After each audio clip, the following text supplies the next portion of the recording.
Cerrada desde 2016 al tránsito de peatones, la pasarela de la Brit ha vuelto al centro mediático, a toda la actualidad informativa, porque ahora mismo se barajan dos opciones ante los defectos técnicos que presenta. Por un lado, el ayuntamiento, que defiende que la única opción es retirarla, y por otra, el anterior ayuntamiento, Unión del Pueblo Navarro, que dice que hay alternativas, que se podrían colocar pilares que las sujetarían.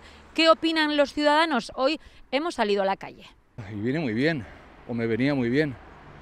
Ahora hace tiempo que no la he utilizado porque está cerrada. Me gustaba, sí. Está como está y el peligro que conlleva. Y la solución, pues no. Todavía estamos a la espera. Pero algunos ya lo tienen claro. Hombre, que ya que la han hecho es una pena que la tiren. Salvar, porque tirar es siempre empezar desde el principio. La restauración será menos gravosa, ¿no? Digo yo, ya. Del principio estaba horrorosa, porque cada vez que llovía pasábamos y los chaquetones llenos de óxido, a mí eso no me parece ni medio normal. O sea, que los técnicos que valoren lo como es y si hay que quitarla, que se quite. Yo la veo horrorosa.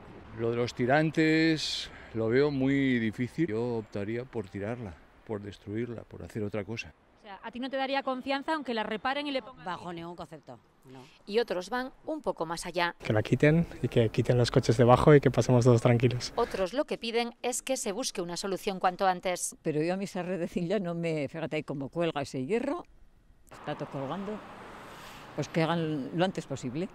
O la arreglen, no pongan nueva. Sin más. La pasarela lleva cerrada desde 2016.